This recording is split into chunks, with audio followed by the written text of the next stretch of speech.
रोक लगा दिया, तो इंदिरा जी ने भी नहीं किया। अब जब नेहरू जी ने रोक लगाया तो इंदिरा जी कैसे कर लेती? इंदिरा जी ने नहीं किया तो राजीव जी ने भी नहीं किया। जब जब जनगणना का समय आया, कोई ना कोई ब्राह्मण प्रधानमंत्री ही रहा। अपने ओबीसी के लोगों के प्रिय नेता पंडित अटल बिहारी वाजपेयी के समय में भी जनगणना हुई। प्रिय इसलिए कह रहा हूं कि मैं तो रोज ही ओबीसी के लोगों से मिलता हूं, तो कहते हैं पटेल जी सब तो खराब नेता हैं, लेकिन अटल जी बहुत अच्छे नेता थे, तो इसलिए बता रहे हैं। तो प्रिय नेता के समय में भी जनगणना हुई, उन्होंने भी नहीं होने दिया जाति आधारित जनगणना। ये क्यों बता रहा हूं कि जैसे नेहरू जी सोच रहे थे कि अगर हर 10 साल में इनकी गिनती का आंकड़ा आएगा तो अपना बनाने की सोचेंगे, हमारे पीछे क्यों रहे। तो अटल जी भी ऐसा ही सोचते थे, इसलिए उन्होंने भी होने नहीं दिया। देवगौड़ा जी जब एक बार प्रधानमंत्री हुए तो उन्होंने जनगणना का फैसला लिया तो उनकी सरकार ही गिरा दी, क्योंकि वो ओबीसी थे। मनमोहन सिंह के समय में जनगणना हुई, वो गैर ब्राह्मण प्रधानमंत्री थे। मनमोहन सिंह ब्राह्मण नहीं थे, गैर ब्राह्मण थे। 2010 से हम लोगों ने इस मुद्दे को बहुत जोर शोर से उठाना शुरू किया, उसके पहले भी उठाते थे, पहले बंद कमरों की मीटिंगों में होता था। 2010 से ये सड़कों पर शुरू हो गया कि देश में जानवरों की गिनती होती है मगर ओबीसी की नहीं होती। 2009-2010 में ये बहुत तेजी से आंदोलन चलाया गया। जब ये आंदोलन चलाया गया तो इसका बहुत बड़ा असर ये हुआ कि सारे जो ओबीसी के नेता थे उन तक ये खबर पहुंच गई। भारत मुक्ति मोर्चा का पर्चा हैंडबिल वहां भी पहुंच गया कि ये जानवरों की गिनती होती है, ओबीसी की नहीं होती है। तो पार्लियामेंट में जितने बैकवर्ड क्लास के नेता थे उन्होंने हंगामा किया।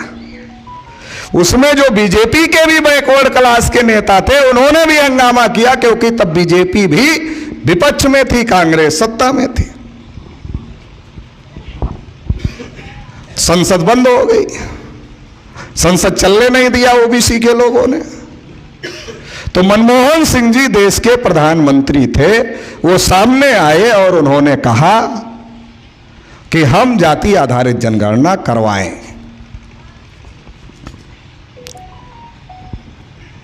लेकिन आप लोग जानते होंगे कि मनमोहन सिंह सरकार के फैसले नहीं लेते थे। जब भी कोई ऐसा क्रिटिकल फैसला लेने का समय आता था तो कांग्रेस पार्टी प्रणब मुखर्जी को, जो कि बंगाली ब्राह्मण थे, उनको जिम्मेदारी देती थी फैसले लेने के लिए। तो इसमें भी उनको दिया फैसले लेने के लिए। तो एक ब्राह्मण ने फिर फैसला किया, जैसा जवाहरलाल नेहरू ने सोचा, जैसा इंदिरा जी ने सोचा, जैसे राजीव जी ने सोचा, जैसे अटल जी ने सोचा, वैसे ही प्रणब मुखर्जी ने सोचा। और प्रणब मुखर्जी ने फिर जाति आधारित जनगणना नहीं होने दिया। कांग्रेस वाले प्रचार करते हमने करवा दिया, झूठ बोलते हैं। सर्वे करवाया जनगणना के नाम पर बेवकूफ बनाने के लिए, और उसका आज तक उसकी रिपोर्ट नहीं आई। कहा जनगणना करवा रहे हैं, करवाया सर्वे। सेंसस एक्ट में परिवर्तन नहीं किया। जब नेहरू ने सेंसस एक्ट में यह कर दिया कि जाति के आधार पर जनगणना नहीं होगी, तो सेंसस एक्ट में जब तक परिवर्तन नहीं होगा तब तक जाति के आधार पर जनगणना कैसे होगी। अखिलेश यादव बोलते हैं उत्तर प्रदेश में हमारी सरकार बनेगी, कर देंगे, कर लेंगे। उत्तर प्रदेश में जनगणना का मामला है, यह उत्तर प्रदेश राज्य सरकार का मामला है। नीतीश कुमार ने कहा कि हम जाति जनगणना कर रहे हैं। जब कोर्ट में मामला गया कि जाति जनगणना करने का इनको अधिकार नहीं है, तो कहा हम तो सर्वे कर रहे हैं, हम जनगणना थोड़े ही कर रहे हैं।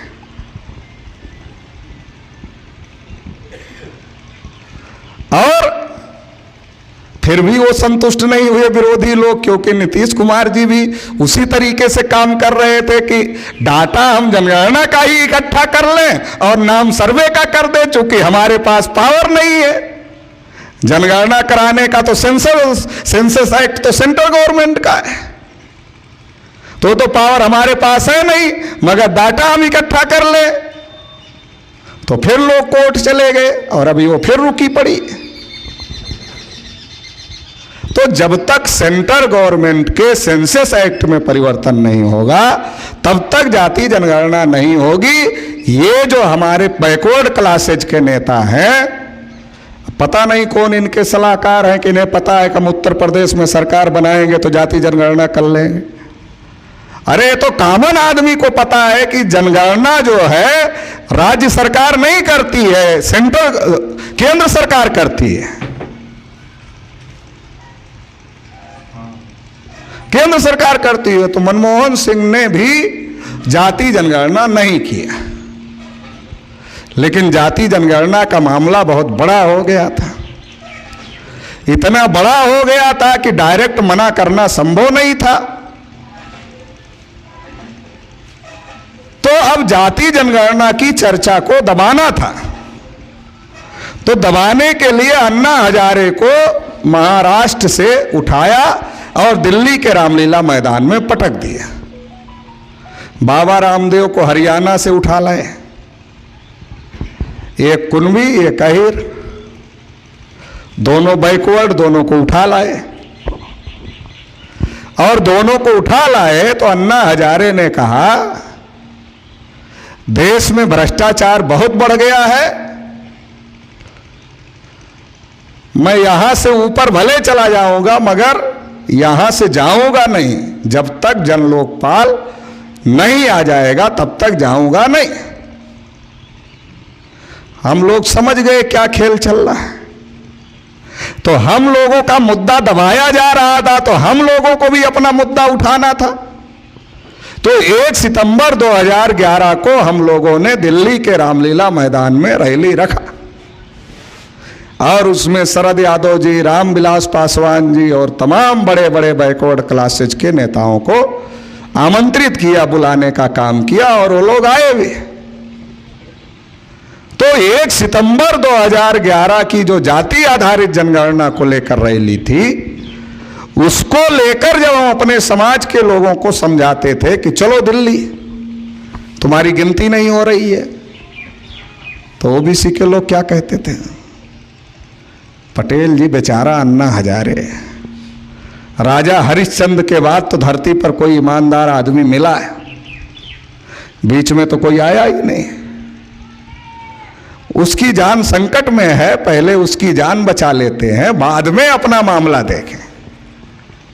तो मैंने उस समय कहता था कि जिस दिन अन्ना हजारे, जिस दिन जाति जनगणना का मामला दब जाएगा, उस दिन अन्ना हजारे अखबार के पन्ने से गायब हो जाए। अभी दिखाई देते हैं कहीं? जब किसान आंदोलन चल रहा था तो किसान लोग टार्च लोग लेकर ढूंढ रहे थे, कहाँ है अन्ना हजारे, वो भी किसान है, कहाँ है कहाँ है कहाँ है, अन्ना हजारे मिले ही नहीं। बाद में अन्ना जी ने महाराष्ट्र जाकर बयान दिया, हमारा उपयोग हो गया, हमारा इस्तेमाल हो गया। बाबा रामदेव तो लड़की का कपड़ा पहनकर भागे रामलीला मैदान से। तो ओबीसी के मुद्दे को बार बार दबाने की कोशिश की जाती है कि ओबीसी की ताकत ना बने। क्यों जगदेव बाबू को गोली मारी गई? इसीलिए मारी गई कि वो जो बात लेकर के चल रहे थे तो बिहार के अंदर बहुत बड़ी ताकत निर्माण हो रही थी, और जिस प्रकार से वो पूरे देश भर के नेताओं के साथ मिलकर बात आगे बढ़ाने का काम कर रहे थे, तो पूरे देश के अंदर ओबीसी समाज के लोग लामबंद हो रहे थे, उनकी आइडियोलॉजी से बाहर आ रहे थे, इसलिए तो गोली मारी है। सोनेलाल पटेल की एक एक हड्डी तोड़ दिया गया था। अगर उतना पैसा नहीं होता विदेश जाकर के इलाज कराने का तो चल नहीं पाते, और बाद में फिर उनकी हत्या हो गई, ऐसा उनके ही कार्यकर्ता कहते हैं। तो हमें हमारे हक अधिकार की आवाज उठाने की जरूरत है। जाति आधारित जनगणना से जातिवाद नहीं बढ़ेगा, क्योंकि जातिवाद जितना हो गया है अब इससे ज्यादा बढ़कर कहां जाएगा। जितना है इसके ऊपर भी कहीं जाएगा। अरे पार्टी टिकट देती है तो जाति देखकर, जनता वोट देती है तो जाति देखकर, बेटा बेटी की शादी करता है तो जाति देखकर, कुछ करता है तो जाति देखकर, अब इससे ज्यादा जाति कहां जाएगी। हाँ, जाति जनगणना से एक फायदा होगा कि जाति जाति की लड़ाई मिट जाएगी। जो बैकवर्ड के अंदर मान लो यादव है, कुर्मी है, मौर्य है, गरड़िया है, निषाद है, राजभर है, चौहान है, इनकी आपस में ही ना लड़ाई है। क्यों लड़ाई है?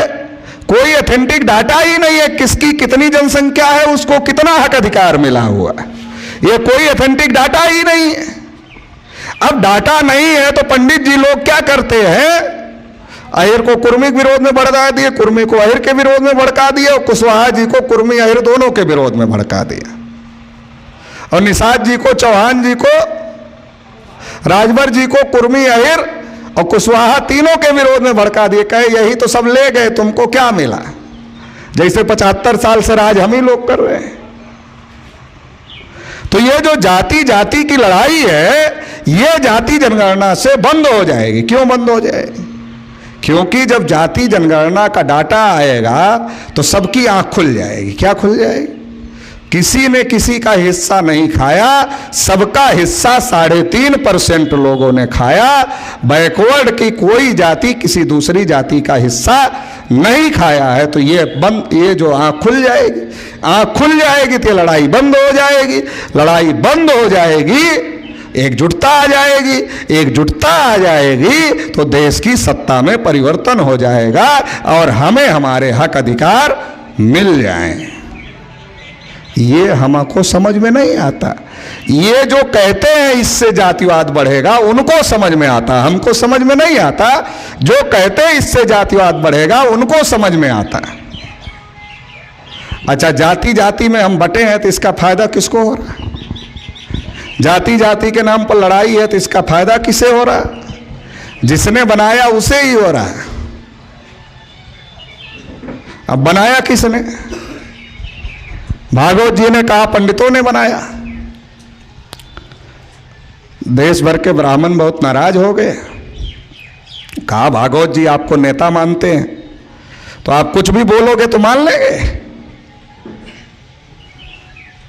आप ब्राह्मणों के ऊपर लांछन लगा रहे हो कि हमने जाति व्यवस्था बनाया। भागवत जी दबाव में आ गए कि ब्राह्मण नेता नहीं मानेंगे तो फिर क्या होगा। कहा हमने ब्राह्मणों को नहीं कहा, पंडित का मतलब विद्वान होता, ब्राह्मण नहीं होता। हमने कहा पता नहीं गांधी जी ज्यादा विद्वान थे कि नेहरू जी ज्यादा विद्वान थे। लोग कहते हैं गांधी जी ज्यादा विद्वान थे, मगर पंडित नेहरू जी को कहा जाता है, अजीब बात है। बाबा साहब अम्बेडकर ने संविधान लिखा, इतनी डिग्रियां लिख, उतना किसी के पास नहीं थी, मगर उनको पंडित नहीं कहा गया। मगर भागवत जी कह रहे हैं उनकी देश में सरकार है तो एक आध बात तो मान ही लेनी चाहिए, सब मत मानो, एक आध तो मान लो। तो हमने कहा चलो भागवत जी की बात मान लेते हैं कि पंडित का मतलब विद्वान होता है। तो जिस विद्वान ने जाति बनाई उसने अपने को कहां रखा? अब विद्वान था, मूर्ख तो खा नहीं। अगर मूर्ख होता तो लात जूता खाने के लिए अपने को नीचे रख लेता, लेकिन जिसने इतनी बड़ी व्यवस्था बनाई वो मूर्ख तो था नहीं। और भागवत जी भी कहते विद्वान था, तो विद्वान था तो अपने को तो नीचे रखेगा नहीं किसी भी स्थिति में लात जूता खाने के लिए। व्यवस्था में ब्राह्मणों के नीचे क्षत्रिय भी नीचे आ जाता है, वैश्य भी नीचे आ जाता है, शूद्र भी नीचे आ जाता है, यादव कुर्मी मौर्य गरड़िया, और फिर उसके नीचे शेड्यूल कास्ट जिसे अछूत कहा जाता है वो भी नीचे आ जाता है। तो ऊपर कौन है? ऊपर ब्राह्मण है। तो इसका मतलब जाति व्यवस्था किसने बनाई? ब्राह्मणों ने जाति व्यवस्था बनाई। भागवत जी ने इस बात को स्वीकार कर लिया कि जाति व्यवस्था ब्राह्मणों ने बनाई। तो ब्राह्मणों ने बनाई तो फायदा भी वही उठा रहे हैं। हर जाति में एक जाति का नेता भेज दिया जाता है। अभी ये किसी जाति की मीटिंग होती ना तो यहाँ बैठने को जगह नहीं होती। अभी किसी बिरादरी की मीटिंग होती तो यहाँ बैठने की जगह नहीं होती, क्योंकि जाति के नाम पर हमारी चेतना ज़्यादा है, वर्ग के नाम पर, ओबीसी के नाम पर हमारी चेतना नहीं है। अभी यहाँ है, स्टेज लगा है, तब ओबीसी की बात होती है। इस जो यहीं बैठे हैं यहीं से उठकर बाउंड्री पार नहीं होने पाएंगे, उसके पहले जाति की बात शुरू कर देंगे।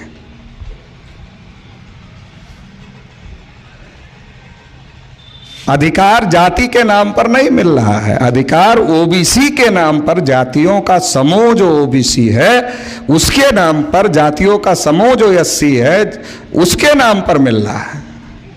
तो हर जाति में एक जाति का नेता भेज दिया जाता। फिर वो क्या कहता है, सब जाति आगे चली गई, अपनी पीछे रह गई, इसको आगे ले जाना है। अब गांव देहात का आदमी, उसके पास कोई डाटा थोड़ा है कौन आगे चला गया कौन पीछे, तो मान जाता है कि भाई सब आगे चली गई, अपनी पीछे रह गई है। जरूरी है आगे ले जाना अपनी जाति के लोगों को, तो जरूरी है तो क्या करना होगा। अब नेताजी समझाने आए हैं तो नेताजी के पीछे ही तो चलना होगा। तो बिरादरी के लोग अपनी बिरादरी को आगे ले जाने के लिए बिरादरी के नेताजी के पीछे, बिरादरी के लोग अपनी बिरादरी को आगे ले जाने के लिए बिरादरी के नेताजी के पीछे, और फिर बिरादरी के नेताजी अमित शाह के पीछे, बिरादरी नेताजी के पीछे और नेताजी अमित शाह के पीछे, नेताजी सोनिया गांधी के पीछे, नेताजी राहुल गांधी के पीछे और बिरादरी नेताजी के पीछे। तो नेताजी ने राहुल गांधी को, सोनिया गांधी को, अमित शाह को बताया, क्या बताया, हमारी बिरादरी के इतने लोग हैं हमारे पीछे। देखा रैली में कि नहीं देखा, देखा है तो हाँ, तो मंत्री बनाओ, वोट मिलेगा, सब ये हमारे पीछे है।